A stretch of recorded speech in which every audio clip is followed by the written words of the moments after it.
Diana Verónica y Tony, la entrevista se sube todos los días a 360podcast.sb, el primer hub de podcast en El Salvador. O puedes volver a escucharla por Spotify, Apple Podcast, Amazon Music, YouTube Music o TuneIn. Dale clic a la campanita para que recibas la notificación. Este día en el Corre de la Mañana le damos la bienvenida a... Bueno, este es un tema del que casi no se habla, pero bueno, al menos aquí creo que es el segundo o tercer año que estamos abordando este tema.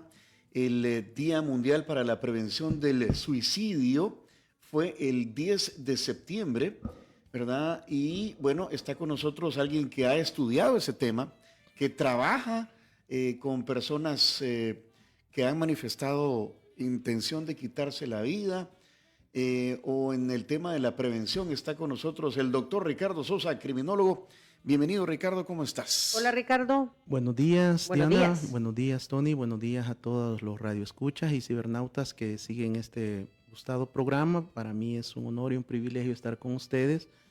Y efectivamente, ya tercera ocasión conmigo que abordamos esta temática, por lo cual yo quiero agradecerles por hacer una pausa en los temas políticos, en los temas que generan un poco más de audiencia, pero este tema para mí es prioridad 1 para América Latina, el mundo y El Salvador, ya que lo que vamos a conversar es sobre salud mental, y la salud mental debería de ser una prioridad en América Latina ante tanta violencia y ante tantas situaciones que generan que el suicidio sea un grave problema de salud pública. Ricardo, y este tema no es lejos de nosotros. La semana pasada se quitó la vida a una niña de 14 años. Si no mal recuerdo, fue en la zona de Soyapán. O sea, es algo que sucede en el país, a eso es lo que me refiero. Porque uno ve, se hizo famosa, por ejemplo, esta noticia en donde ¿quién es el actor, el guitarrista? Hace poco que estaba una persona a punto de tirarse de un puente. Bon Jovi, gracias. Llegó y empezó a platicar con esta persona y ya no sé, pero estaba a punto de tirarse. Esto fue hace como 15 días. Y lo vemos en las noticias allá, ¿verdad? Pero esto pasa aquí en El Salvador también. Y la actitud que tuvo el señor John Bon Jovi es la actitud, pues, de que deberíamos de tener todos los ciudadanos. Y uno de los principales mitos que se han derribado en los últimos 10 años es que antes se dijo, en el siglo pasado, que este era un problema solo de los doctores de la medicina. Luego, después de la Segunda Guerra Mundial, cambió la estafeta y se dijo, este es un problema que les corresponde solo a los profesionales de la salud mental, psicólogos y psiquiatras. Y en la última década se ha llegado a establecer que para salvar vidas, para apoyar a una persona que está padeciendo de un grave sufrimiento, lo podemos hacer nosotros como ciudadanos. Y una de las premisas fundamentales es que sin el apoyo de los medios de comunicación, este esfuerzo seguirá cuesta arriba. Por eso yo valoro mucho cuando ustedes me invitan a compartir sobre esta temática, y creo que los medios están ahora como más sensibles a poder, dentro del marco de la conmemoración del 10 de septiembre, que es el Día Mundial de la Prevención del Suicidio. Esta conmemoración no es celebración, porque hay gente que se equivoca, incluso periodistas, comunicadores, que dicen el Día Mundial del Suicidio. Es el Día Mundial de la Prevención del Suicidio, y esto ha sido instituido desde el año 2003, cuando el sistema, pues, prácticamente de la OMS, de la OPS, se propuso disminuir el número de suicidios totales para el año 2030, algo que no se va a lograr, Tony y Diana. No se va a lograr porque posterior a la pandemia por el COVID-19, la información que tenemos más actualizada desde la Red Mundial de Suicidólogos y desde el Instituto Hispanoamericano de Prevención del Suicidio, es que las tasas de suicidio han incrementado posterior al confinamiento, posterior a la pandemia. Hay gente que no ha quedado bien, ¿verdad? Le afectó el confinamiento. Por supuesto, y en diferentes literaturas, incluso yo he escrito sobre eso, lo que le hemos denominado la quinta ola, que es el grave problema de salud mental posterior a la pandemia. Frecuentemente tenemos casos de personas en El Salvador con idea suicida, que es cuando yo tomo la decisión, cuando yo considero que mi sufrimiento es tan grande que la única opción sería morirme. Entonces comienzo a emitir frases como lo mejor es que me mate, lo mejor es que ya no esté, o que yo venga a esta entrevista y les diga, les voy a hacer falta, ya no van a tener quien les hable de seguridad. Entonces es una manera en la cual yo me estoy generando una despedida porque ya tengo la idea suicida, tengo el pensamiento, más no el plan. El plan viene después, que es cuando yo decido cuándo, cómo, dónde y decido ejecutarlo, que es la etapa final. De acuerdo a lo que has estudiado, Ricardo, ¿qué tan atribulado tiene que estar alguien para decidir quitarse la vida? Pero en El Salvador, ¿cuáles son, digamos, los detonantes principales? O sea, es un tema sentimental, es por problemas económicos, es laborales, es porque... ¿Cuál es la causa principal? ¿Por dónde apunta más la estadística? Lo primero que quiero decir es de que, lo expresaba Diana, esto es un tema que no se quiere hablar, que se quiere mantener oculto. Y eso es lo que peor ha demostrado la suicidología, que es la ruta menos favorable. El hecho de minimizar, el hecho de utilizar palabras más suaves para ocultar un grave problema de salud pública. Y más ahora que estamos en medio de un mundo donde tenemos tantos reporteros ciudadanos, ya que por medio de la dispositivos inteligentes, pues la gente se convierte en reportero y rápidamente podemos encontrar estos casos como los que usted menciona. También quiero apuntar, sí. Lo de la niña que mencioné sucedió el sábado, lo reportó la Policía Nacional Civil y fue en la comunidad Altos de Montepeque, en Suchitoto, Cuscatlán, una niña de 14 años que se suicidó de un disparo. No, también tenemos el caso reciente de hace unos días de un joven que se tiró sobre un camión ahí en Chalchuapa porque había sido diagnosticado con una enfermedad terminal. Ah, sí, que un hombre, es cierto, murió, pero yo lo leí como que murió atropellado, pero entonces él lo hizo a propósito. No, él fue a propósito, e incluso hay testimonios del señor padre de él, ¿verdad? Entonces, ante la pregunta, y esto me permite responder la pregunta de Tony, lo que está ya debidamente documentado y demostrado por la suicidología es que la persona que decide quitarse la vida es porque padecía de un grave sufrimiento. Entonces, ante esa pregunta de Tony, la respuesta es que es un sufrimiento intenso que lo lleva a pensar que quitarse la vida es la manera de eliminar el sufrimiento. Con los sobrevivientes de suicidio, de intento suicida, hemos podido desarrollar una serie de análisis y de estudios en los cuales mayoritariamente la gente no quería matarse.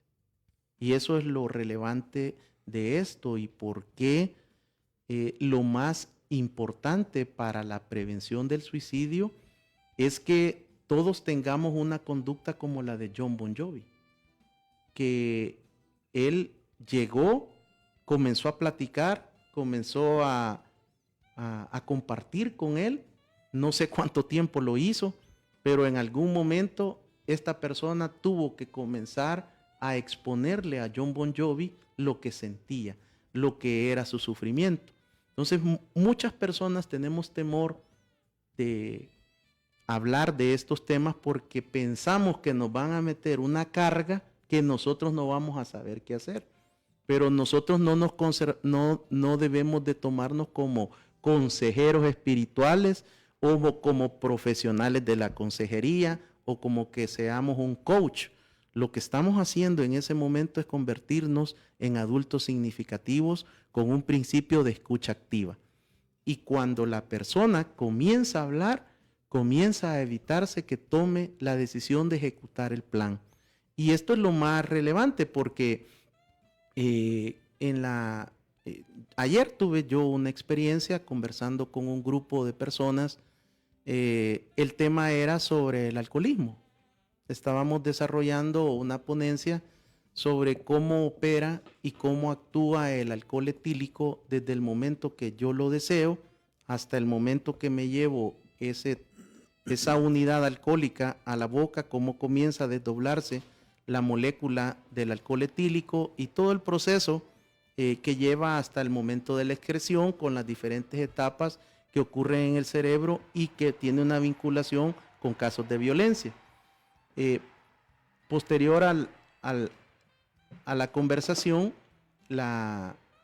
un caballero se me acercó y me dijo de que su problema no era el alcohol, sino que su problema era con la relación con su esposa y que estaban atravesando un momento muy difícil de que ella quería finalizar el matrimonio y que él en las últimas semanas ha pensado 3 veces en quitarse la vida. Entonces yo ya me iba del evento y ya había finalizado mi participación, yo ya iba para el parqueo, la persona me alcanza, comenzamos a platicar y yo me quedé 1 hora con él aproximadamente. Al principio él no quería hablar y yo me senté, lo empecé a ver a los ojos sin tener ningún tipo de barreras como un escritorio o similar, y llegó un momento donde él comenzó a hablar, yo comencé a prestarle escucha activa, no lo interrumpí, lo dejé que él hablara, y cuando él terminó su exposición, le pregunté con claridad si él había pensado en quitarse la vida, y me dijo que sí. Y en ese momento activamos el protocolo, la búsqueda de profesionales de la salud mental, pero esta mañana que yo le hablaba, él me había dicho que había logrado dormir mejor luego de varias semanas y que hoy iba ya a la cita médica con un psicólogo que se le había referido en el sistema público de salud, porque eso es lo importante que yo quiero también honrar en esta entrevista, y es que el Ministerio de Salud tiene toda una política de salud mental y tiene una activación. En lo particular, yo trabajo con el sistema de salud pública, trabajo con Fosalud. Ustedes han tenido en muchas ocasiones aquí al doctor Carlos Núñez, sí, director de Fosalud. Saludos. Al doctor Núñez, que es una persona altamente sensibilizada con su equipo de trabajo. También el señor ministro y viceministro están desarrollando una gran labor con el área de salud mental que tiene el Ministerio de Salud. Ahí hay un equipo de hombres y de mujeres altamente sensibilizados, preparados, capacitados, adiestrados, que todos los días están trabajando por llevar los programas de salud mental. Así que esto es un problema que debemos de hablarlo como lo estamos haciendo. Yo quiero animar a todos sus radioescuchas y cibernautas a que si nunca había escuchado hablar sobre este tema, hoy mismo vayan a su mesa de comedor. Hay mesas de comedor que acumulan 3-4 milímetros de polvo posterior a la pandemia, porque ese es uno de los mayores problemas, Tony, en cuanto a los grupos etarios.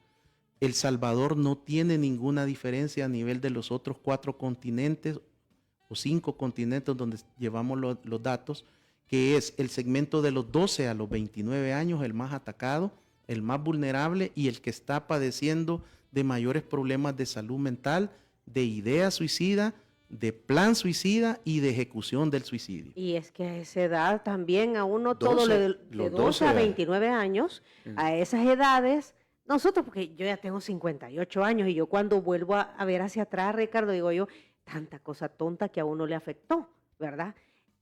Pero en esas edades uno es tan vulnerable, ¿verdad? Que todo es tragedia. Que todo es tragedia. Y yo quisiera agregar otra cosa a lo que está diciendo Ricardo. Todos necesitamos, o sea, que no le dé pena ir donde un psicólogo. Todos necesitamos. Es que uno cree que está bien.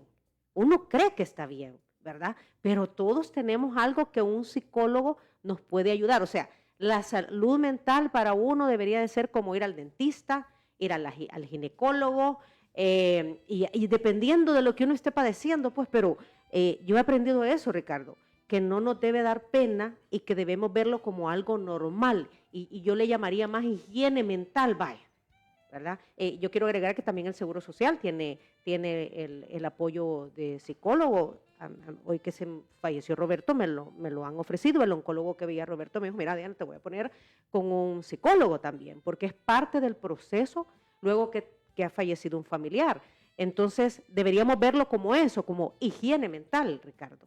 Sí, yo creo que durante los últimos 5 años yo he venido trabajando un concepto diferente y es involucrar esta temática dentro de un pilar más fuerte, que es hablar de salud mental y física, porque olvidamos que cuando nosotros estamos bien con nuestro cuerpo, también podemos disfrutar de una mente saludable y viceversa.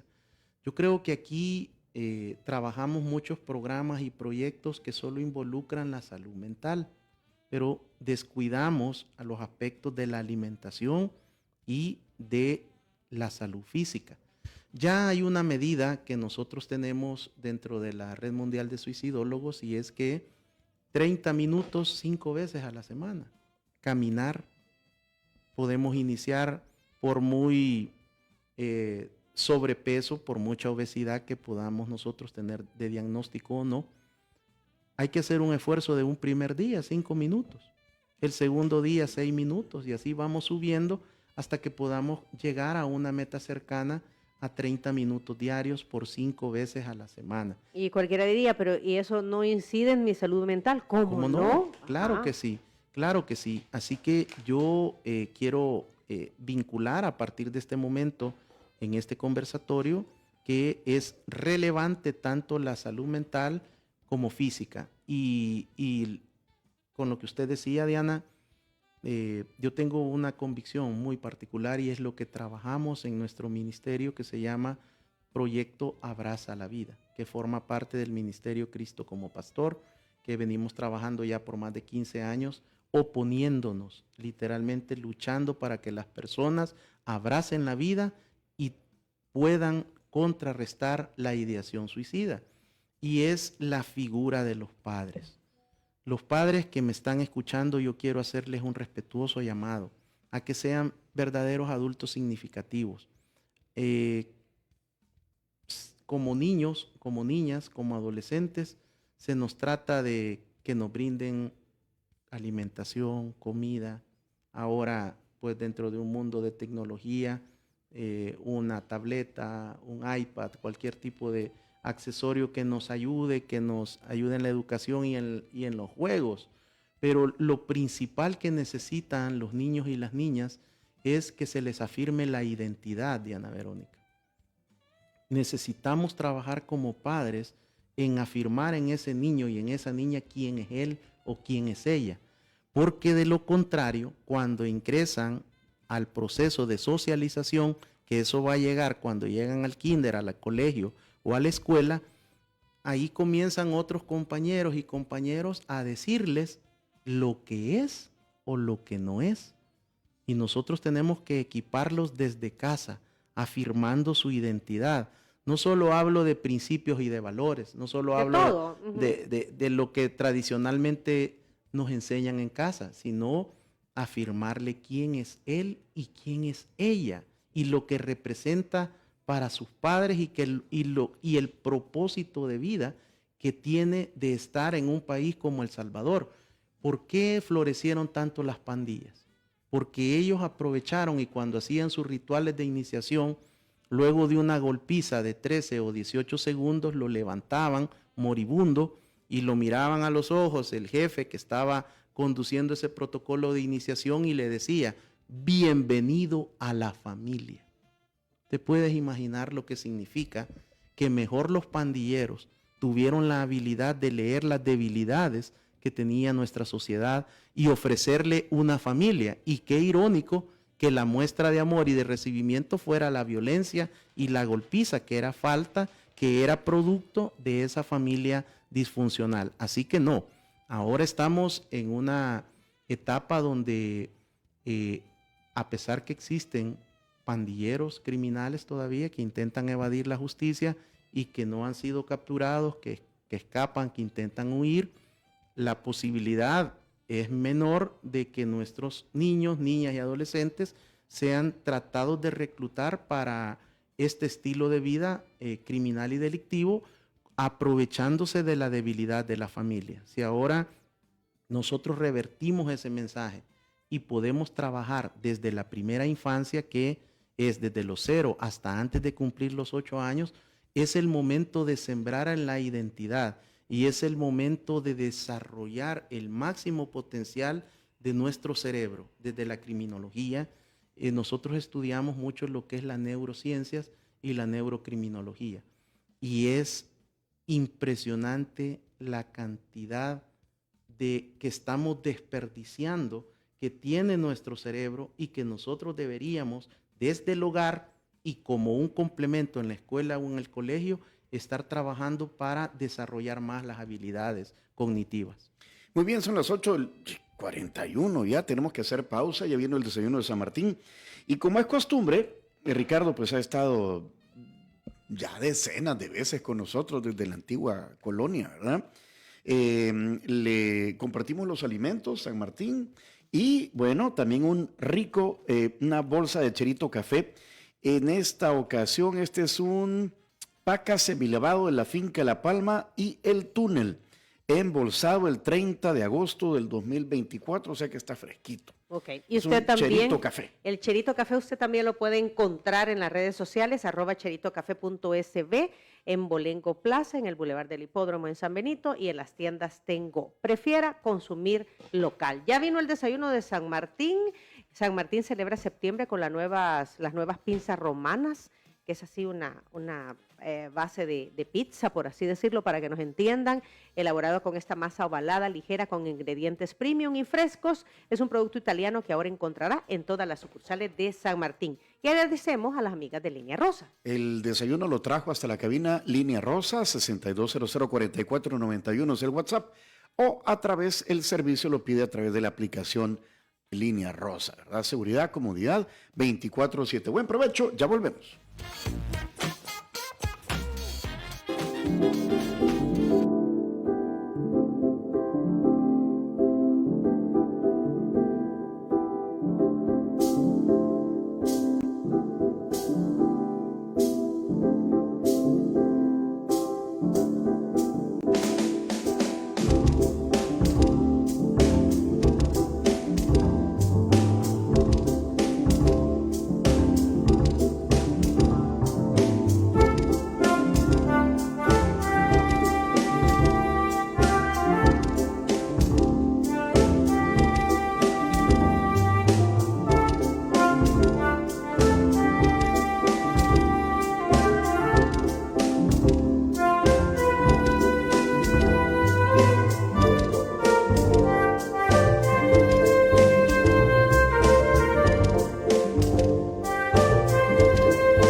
8 de la mañana, 53 minutos. Gracias, San Martín, por brindarnos el desayuno. Tenemos la bendición de tener alimentos en esta mesa. Conversamos con Ricardo Sosa, criminólogo, en la conmemoración del Día Internacional de la Prevención del Suicidio, que fue el pasado 10 de septiembre. Tenemos unos cuantos minutos y yo creo que, Ricardo, lo bueno es, hacemos estas entrevistas para identificar, ¿verdad? ¿Y qué debemos de tomar en cuenta? ¿De qué debemos de estar ojo al Cristo? Visualizar a nuestro alrededor de lo que pueda estar sucediendo en una persona que pueda provocarle la intención de terminar con su vida. ¿Qué deberíamos de tomar en cuenta? Bueno, hay muchas señales de la persona que está atravesando por diferentes etapas con ese problema intenso que le está generando sufrimiento. Yo me quiero enfocar en este momento en los jóvenes, porque es donde tenemos la mayor incidencia a nivel mundial. Los jóvenes tienen un problema cuando no se trabaja en la identidad de ellos y llegan al proceso de los colegios o de las escuelas donde comienzan los apodos, comienza, en nuestro tiempo se llamaba bola negra, ahora le dicen bullying. El pato, agarrarlo de pato. Todo ese tipo de situaciones comienza a generar una gran carga emocional. Las multiplataformas de redes sociales que hay una competencia a nivel de los adolescentes y de los jóvenes, quién tiene más seguidores, quién tiene más likes, y yo no tengo seguidores, nadie me quiere seguir, ni mis propios compañeros. Todo eso va generando conflictos que para los adultos pueden ser irrelevantes, y ese es el primer error. Cuando nosotros no estamos en un proceso involucrados directamente en la enseñanza-aprendizaje de nuestros hijos y hijas, siempre va a haber otra persona que le va a estar tratando de decir lo que no es y lo que es, cuando nosotros lo debemos de afirmar en casa. En segundo lugar, hay un grave error en El Salvador, y es que ante la ausencia de nuestra responsabilidad y guianza como padres, queremos que los maestros corrijan, que los maestros hagan nuestra labor y disculpen, no están los maestros para eso. Son un soporte, son una ayuda, son adultos significativos. ¿Quién de nosotros no ha podido escuchar a un chico o a una chica que se refiere a su maestro, a su profesor, con un gran amor y con una gran admiración? Pero tiene su límite. Ellos están para enseñarnos otro tipo de habilidades para la vida, pero yo no puedo delegarle en el maestro la responsabilidad que como padre me corresponde. Y de igual manera, hay padres de familia que tratan de que el pastor o el sacerdote, ya no el maestro, haga la labor de padre, haga la labor de corrección, piden consejería, llegan donde el pastor, donde el sacerdote y le dicen, mire, tengo el problema con él o con ella, que tal y tal cosa. Y quieren que el sacerdote o el pastor ponga el orden y le resuelva cuando es una tarea en casa.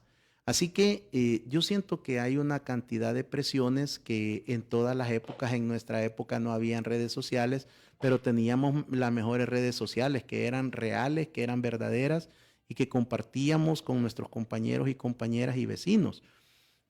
Yo creo que ahora... Cuando la inteligencia era natural y no artificial. Creo que qué bueno eso, en cada etapa hay amenazas. Yo me recuerdo que en sexto... Hacer el siguincho. Ajá. En sexto grado... Me decía, te voy a meter al cuartel, me decían. Ahí te van a arreglar. Miren, las épocas son diferentes y en cada época hay diferentes amenazas emergentes. Me recuerdo muy bien que en sexto grado un compañero llevó una revista muy famosa. Pornografía. De pornografía. Y era uno de los compañeros por los artículos. Que siempre tenía como un poco más de disponibilidad económica. Y me recuerdo que era del papá mínimo. La diversión era estar en una esquina del aula en recreo viendo ese tipo de revistas. Entonces, en aquel momento uno usualmente lo hace por curiosidad pero no sabes las puertas que estás abriendo en tu mente a una amenaza grave como es la pornografía y que ahora, por medio de la criminología, yo he llegado a darme cuenta que la mayoría de asesinos en serie tenían problemas con la pornografía, que maltrataban animales, que son parte del perfil criminológico de este tipo de personas a la historia en más de 150 años que la criminología tiene como ciencia. Por lo tanto, esto lo que nos implica es que si el segmento que está siendo más afectado con idea, con intento y con suicidios consumados en el mundo es de los 12 a los 29 años, nos implica estarnos involucrando como padres y modificar nuestro punto de vista. Okay. Rápidamente por el tiempo, sí. Ricardo. Significa entonces, y como para que nos quede alguna moraleja de esta charla, que quien tiene ideas suicidas de alguna manera las manifiesta y hay que estar con los oídos atentos a lo que dice alguien o cómo lo dice o en qué momento de la etapa de su vida lo dice, si está, ya dijiste, son vulnerables mucho los adolescentes, pero significa que esta gente expresa o sin decir nada se matan. 8 de cada 10 personas que se suicidaron lo expresaron con claridad. Lo advirtieron. Lo advirtieron, lo manifestaron, lo dijeron abiertamente, pero sucede de que nosotros estamos como dice este programa, en el corre, que no nos damos cuenta del que está más cercano. No le dimos la importancia. Llegamos a la oficina y encontramos a la compañera que está... que no quiere saludar, que no quiere hablar a nadie y mayoritariamente lo que hacemos en la oficina es emitir un tipo de comentario tonto y absurdo, igual del compañero. Y nosotros los hombres tenemos un mayor problema porque hemos sido enseñados en ese proceso de socialización y de machismo que no debemos de hablar, que debemos de enconcharnos, que debemos de estar guardando silencio, que tenemos que tener 0 cuidados de belleza, que no tenemos que hacernos nuestros chequeos. ¿Cuántas personas, hombres, no se han hecho su prueba de próstata por una serie de mitos y de creencias? Ni siquiera el de medir cabal. la hormona, ya no digamos Sí. de ir a la prueba de tacto. Entonces, estamos hablando de que esto es un patrón cultural que debemos de erradicar.